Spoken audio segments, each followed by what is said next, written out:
Welcome to another Whiskey Games and Nerd Stuff. Today's whiskey, we are still enjoying the Jefferson's Bourbon. Let's go ahead and take a sip. Always enjoy this one. In today's Nerd Stuff, we are actually going to do a how to play video. How to play My City Roll and Build. My City Roll and Build is a 1 to 6 player game, ages 10 and up, and games take an average of 20 minutes.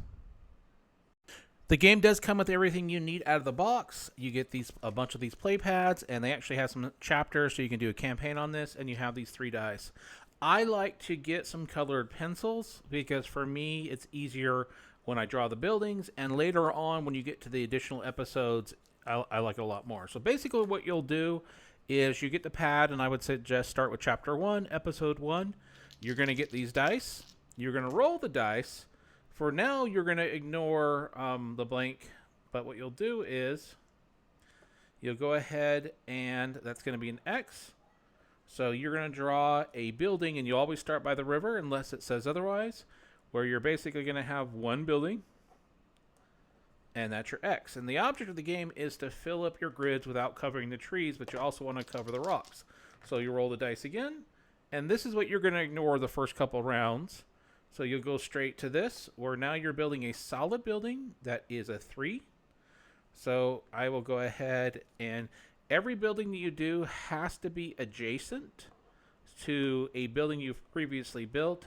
And if it's next to a river, then that's considered adjacent. So that would be the second turn.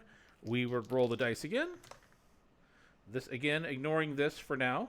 This would be a stripe for 1. So now what would happen is we actually have one of each building. And again, you don't need the colored pencils. I like the colored pencils because it kind of shows up easier.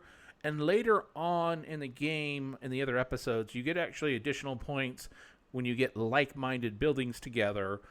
So for me, from a thematic standpoint, it makes it much easier to have the colored pencils. But we will go ahead and roll this again. We have a solid, which is the purple.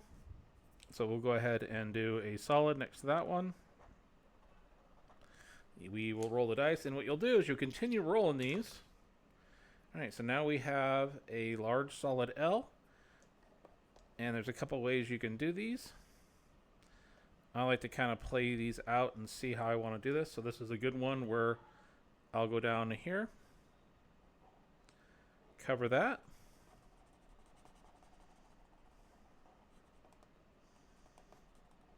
We will go ahead and fast forward this through a couple rounds, or I'll go ahead and pause the video and play through a couple till we get to the end, and we can kind of get into the scoring. All right, now we're towards the end. I went ahead and we'll play a couple more. So we're down to a few last rolls.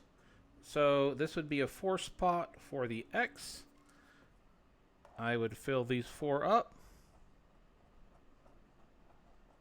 Now we're down to just getting these 2, and this one are up here. So I would roll these dice. I would get a 1 solid, and I would go ahead and put that 1 solid here. I'll go ahead and roll one more time. And then I would not be able to do this because this is a 3 spot. So what'll happen is I would go ahead and mark off this little icon right here, which means I'm going to get 1 less point when we do the scores. And at this point, I can go ahead and stop, or we can try and roll one more time. For the sake of the video, I will go ahead and stop here, and we'll go ahead and do the scoring. So because we stopped here, we are going to get -1 from not being able to fill in a spot. We get 1 point for every tree. So there are 1, 2, 3, 4, 5, 6, 7, 8, 9, 10, 11, 12, 13, 14, 15, 16, 17, 18 trees. We'll just double check again. 2, 4, 6, 8, 9, 10, 11, 12, 13, 14, 15, 16, 17, 18. Now, we're going to lose 2 points for every rock that we didn't fill in. So 1 point, and that one has 2 rocks, so we're going to miss 2 there. And we're going to miss a point for every empty space. So we've got 1 empty space there, 1 empty space there. So there's a -2. So we had 18 positive points, but we're losing 5 total. So we would end this episode with a score of 13. And that's how to play My City Roll and Build in a very quick version. And again, we don't need the colored pencils or pens when you play this. I find it makes it easier because I like it how it's easier to see which buildings you had around each other. I also find that it makes it easier in the later episodes when you get points for having like-minded buildings. Now, you could use one color for solid, one color for the stripes, one color for the X's. But I do like to, color them in if it's solid, if it's an X building, mark the X, and if it's striped, mark the stripes. But again, this is My City Roll and Build. Nice, easy game. This was just a quick how to play video. Really appreciate everybody taking the time to watch this video. Please like, subscribe, and that fun stuff. Until next time, folks, cheers.